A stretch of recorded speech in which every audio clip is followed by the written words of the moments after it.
Wellness Wednesday, sponsored by Baptist Health. Well, as we know, all things, good things must come to an end. And the well-known quote is often repeated by many parents this time of year as the fun in the sun activities come to an end and the start of school looms. But don't worry, we do have some helpful advice to make this transition a little bit easier on you. So joining us this morning is Dr. Jessica Udeogu with Baptist Health Family Clinic in Rose City. Good morning. Good morning. How are you? I'm doing good. I know a lot of parents are listening to this morning thinking about, oh my goodness, got to get these kids ready back into a routine. Yes. So what kind of advice do you have for them?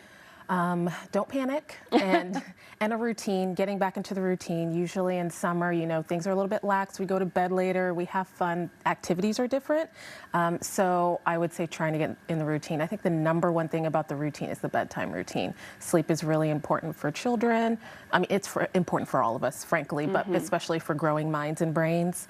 That would be the first thing. And then get that morning routine going too. Start kind of transitioning them to get ready in the morning and then prepare the night before to be ready in the morning so the morning isn't as hectic. I think those are my two top things to try to prioritize since school's starting, probably in the next week. Yes, and with things being hectic, it can be really stressful for parents and for students. So what would you say for them or people dealing with this kind of stress? Yeah, so feel your feelings. That's fine. Talk about it. Because especially for those parents who it's the first time they're sending a child off to kindergarten, for example, so they're going to have a lot of feelings about that, and so is that child. So it would be really helpful to just talk about it and then maybe run some hypotheticals or ask the child, what are you feeling? What are you scared of? What makes you nervous? And then healthy ways to cope with that and healthy ways to address those situations. But it's normal. That's a normal human reaction, a normal human feeling. And this is a good foundation for as they go through life as well. There's going to be things we're nervous and scared about, and we just need to have healthy coping mechanisms to deal with it. So it's okay. It will be okay.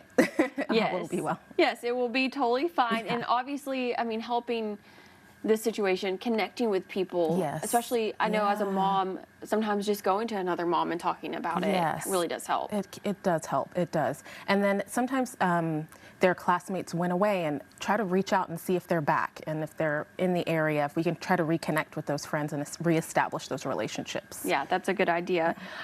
So last bit of advice, to blend back to school with some fun, because I mean, school can be fun. I had fun in school, but not everyone sees it that way. So what would you say parents should do? Okay, as you're making that transition to school, on the weekends, try to plan some fun activities, ask the kids what they want to do, ask them, give them some choices if you don't want to go too wild with it. But give them choices and be, hey, what activity do you want to do? Spend time with them, and then open dialogue up and talk with them about things that are going to happen as we start a transition back to school. So that's really great. And spending time with them, that's so important just because you won't see them as much, you know, when they get back to school and into the swing of things. Well, thank you so much for joining us this morning. Of course. Thank you so much. Of course. It's my pleasure. Now, if you need to contact Baptist, you can just go to their website or give them a call. That information is on your screen right now.